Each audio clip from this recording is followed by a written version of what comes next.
Welcome back everyone.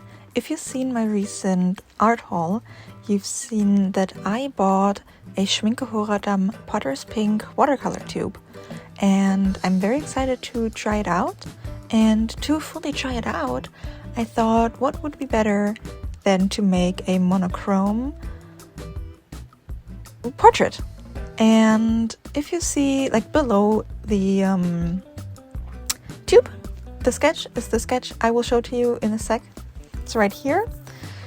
It's, just a simple portrait really, and I want to see how well the paint works as a single paint in the painting, right? So now we're getting into the speed paint portion where you will see me paint this whole portrait. And honestly, I would say it is a beautiful color. It is a beautiful color. It's very versatile, but I don't think I would do just a single monochrome portrait with it again. I don't think I would. It is highly granulating.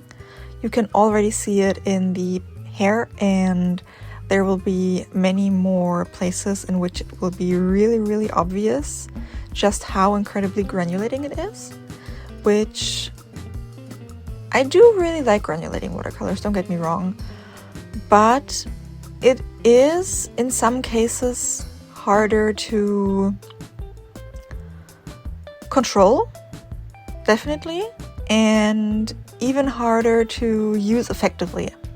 So for me, granulating paints, while super duper fun and while I love them a lot, have their specific place for specific instances, specific paintings. Some people are able to use them universally in their whole catalog of paintings, but maybe I'm just not at that point, or maybe I do really love like textureless things. I really love a flat color from time to time and have a granulating color as like an accent.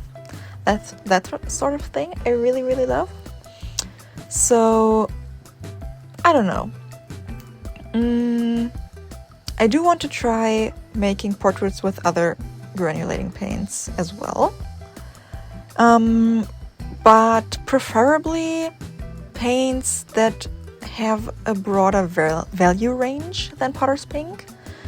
I realized pretty early on, even in my haul already. In the haul I did a swatching card, which I do with all my paints. I've not done all my paints, but the ones I buy new, I'm still working on the backlog of swatch cards I need to make, but I did the swatch card of Potters Pink, and it was very obvious to me that it does not have very dark values. The mass tone is pretty medium.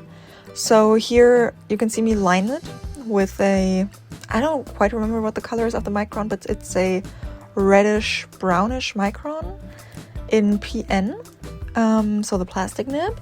And initially I wanted to solely use the Potters Pink watercolor to do the whole portrait, but because it doesn't go that dark, I couldn't really achieve the contrast that I wanted and that the painting really needed, like in the eyes, in the shadows of the hair, the corners of the mouth, the nostrils.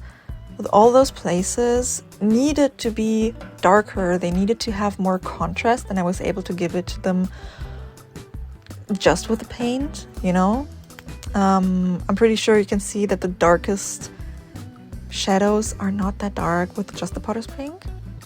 And I cut it. Initially this had audio, but the audio quality was really bad, so I decided to do a voiceover. So I cut the card out, and I'm honestly really happy with it. Could it be better? Sure. Is it perfect? No. But all in all, I'm happy with it. It was I think half an hour to an hour study. I think it turned out nice, especially after lining it again with the micron. So I'm really inspired to do more monochrome paintings, to get to know my colors more, and to just learn more about lighting and shadow and contrast and lightness and value and not just in hue. So if you enjoyed this short little speed paint, I'd be happy if you were to subscribe, or if you wanted to leave a like, leave a comment, whatever you prefer, and have fun. Bye bye!